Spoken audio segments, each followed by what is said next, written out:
बिस्मिल्लाहिर्रहमानिर्रहीम। अस्सलाम वालेकुम। डिजिटल एक्सपर्टी में खुशामदीद। तो फिर चलिए सुनते हैं नाइटिंगेल की कहानी। I cannot see what flowers are at my feet। दोस्तों, मैंने आपको लास्ट वीडियो में बताया था कि जॉन केट अपने आप को इमेजिन कर रहे हैं नाइटिंगेल के साथ। जॉन केट्स इमेजिन कर रहे होते हैं कि वो कहीं दूर चांदनी रात में पेड़ों पर हैं। तो जॉन केट्स इस लाइन में बोलते हैं कि मेरे पैरों के नीचे कौन से फ्लावर्स हैं मुझे नहीं पता।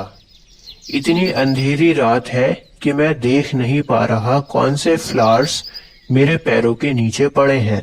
Nor what soft incense Hanks upon the box. और मुझे ये भी नहीं पता कि ये धीमी धीमी खुशबू कहाँ से आ रही है। कौन से ऐसी डाल है जिस पर फूल टंगा हुआ है और वहां से खुशबू आ रही है, मुझे नहीं पता। But in the embalmed darkness, guess each sweet wherewith the seasonable month indoors। लेकिन फिर भी इस खुशनुमा अंधेरी रात में भी मैं अंदाजा लगा सकता हूँ कि ये खुशबू कहाँ से आ रही है। सीजनेबल मंथ का मतलब है सीजन का महीना। जैसे हर सीजन में अलग अलग फसल होती है, अलग अलग फूल होते हैं, अलग अलग खुशबुएं होती हैं। गर्मियों में अलग खुशबू आती है, सर्दियों की महक अलग होती है। यहाँ पर मैं आपको बता दूं, यहाँ पर बात हो रही है मई महीने की। ठीक है, आगे की लाइंस में किड्स मेंशन करते हैं इस बात को, मई महीने को आगे की लाइन में मेंशन करते हैं। लेकिन ताकि आपको कंफ्यूजन ना हो तो मैं बता दूं, यहाँ पर बात हो रही है मई के महीने की। किड्स बोल रहे हैं कि मई के महीने की सभी खुशबुओं को मैं महसूस कर सकता हूँ। जितनी भी खुशबुएं हैं इस सीजन की, उन सभी खुशबुओं को मैं महसूस कर सकता हूँ। हालांकि अंधेरा है, लेकिन फिर भी मैं अंदाजा लगा सकता हूँ कि कौन सी खुशबू कहाँ से आ रही है। अब देखो आगे की लाइंस में क्या कहते हैं। द ग्रास, मैं अंदाजा लगा सकता हूँ घास की खुशबू का। द थिकेट, और वो घास बहुत ज्यादा घनी है। And the fruit tree wild, और जिन पेड़ों पर फल है वो पेड़ बहुत बड़े बड़े हो गए हैं। उन पेड़ों में फलों के गुच्छे लदे हुए हैं। White hawthorn and the pastoral eglantine, fast fading violets covered up in leaves. अब दोस्तों, इन लाइंस में जॉन केट्स बताते हैं कि जो खुशबू मुझे आ रही है वो कहाँ से आ रही है। फूलों को गैस करते हैं यहाँ पर पोएट, और बताते हैं कि कौन कौन से फूलों से महक आ रही है। देख रहे हो कितनी तगड़ी इमेजिनेशन करी है भाई साहब ने। यहाँ पर मैंने जो येलो कलर से कर रखा है हाईलाइट, ये तीनों फूलों के नाम है। और किड्स कहते हैं कि इन फूलों से महक आ रही है। फास्ट फेडिंग वायलेट्स का मतलब है वायलेट्स फूल बहुत जल्दी मुरझा जाता है। कवर्ड अप इन लीव्स, और वो वायलेट फूल लीव्स में छुपा हुआ है, लीव्स ने उसे कवर कर रखा है। And mid May's eldest child, the coming musk rose full of dewy wine. दोस्तों, यहाँ पर किड्स ने मेंशन किया है, मैंने कहा था ना कि आगे की लाइंस में मेंशन किया है, तो यहाँ पर मई का महीना मेंशन है। किड्स कहते हैं कि मुझे मस्ट रोज की खुशबू भी आ रही है। मस्ट रोज को किड्स यहाँ पर बोलते हैं मिड मेज एल्डेस्ट चाइल्ड, मई के महीने का सबसे बड़ा बच्चा। जिसका मतलब ये है कि मस्ट रोज बाकी सभी फूलों से बहुत जल्दी उग जाता है, सबसे पहले उगता है। तो इस वजह से एल्डेस्ट चाइल्ड यहाँ पर मस्ट रोज को कहा गया है मई का। तो मस्ट रोज की खुशबू भी मुझे आ रही है, और उस फूल की खुशबू में नशा है, मदहोशी है। The murmurous haunt of flies on summer eves, और मुझे गर्मियों की शाम में मधुमक्खियों की आवाजें भी सुनाई दे रही हैं। तो इस पूरे स्टैंजा में किड्स ने बहुत ही जबरदस्त इमेजिनेशन करी है। Darkling I listen and for many a time. दोस्तों, यहाँ पर डार्कलिंग लिखा हुआ है, डार्लिंग नहीं लिखा हुआ, डार्कलिंग लिखा हुआ है। डार्कलिंग का मतलब होता है अंधेरा। किड्स कहते हैं कि मैं नाइटिंगेल की आवाज को बहुत बार सुनता हूँ रात के अंधेरे में। I have been half in love with easeful death, और जब मैं तुम्हारे गाने को सुनता हूँ तो मुझे मौत से आधी मोहब्बत हो जाती है। यहाँ पर लिखा हुआ है ईजफुल डेथ, मतलब ऐसी मौत जो बहुत आसानी से आ जाए, जिसमें तकलीफ ना हो। तो मुझे ईजफुल मौत से आधी मोहब्बत हो जाती है।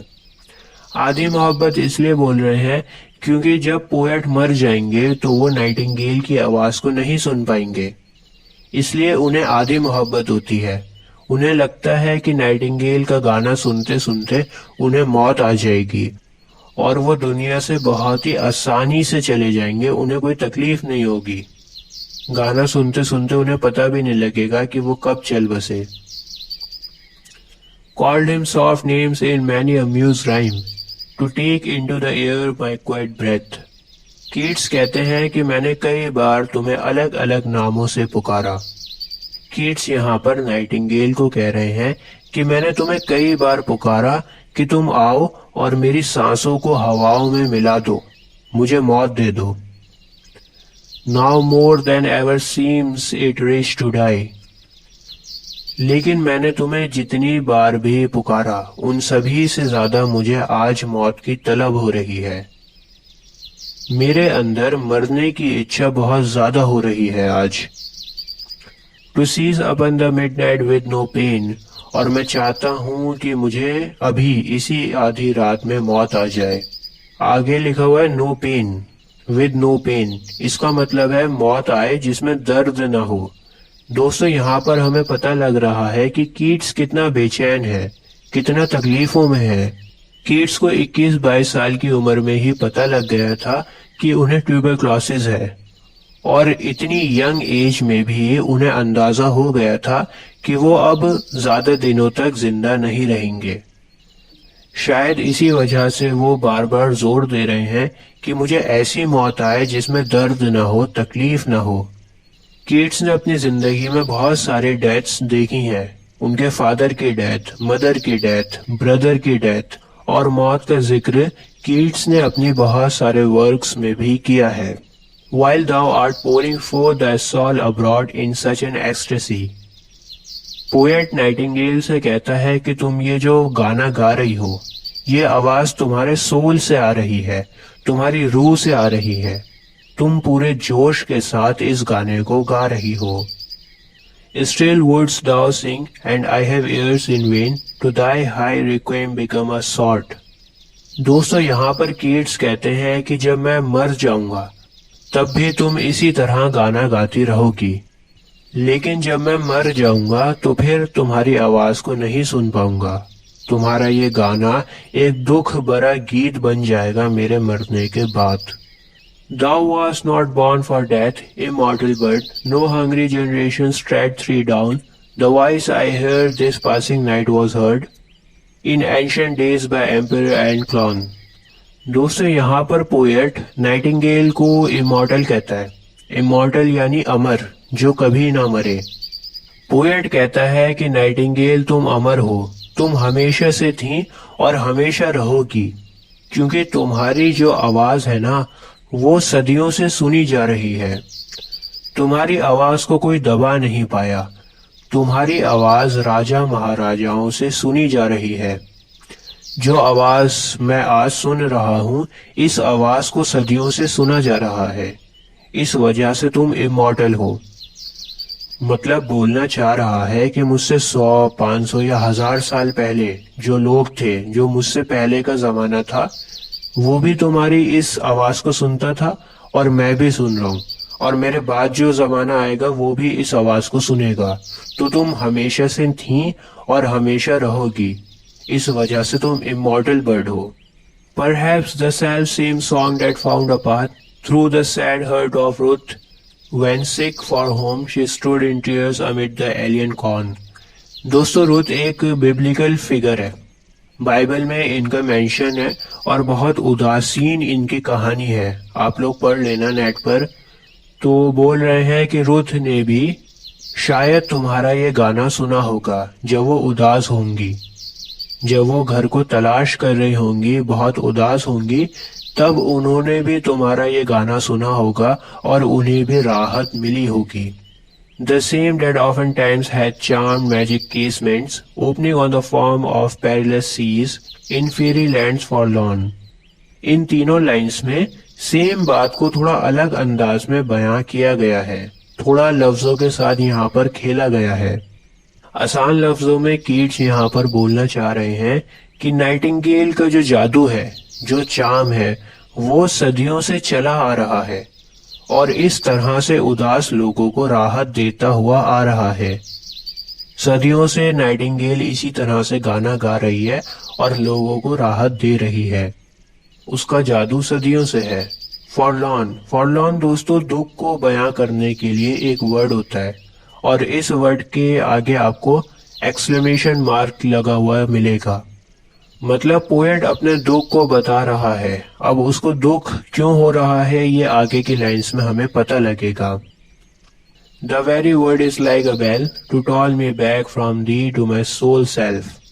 पोएट कहता है कि मैं धीरे धीरे इमेजिनेशन से बाहर निकल रहा हूँ और अपने रियल वर्ल्ड में आ रहा हूँ।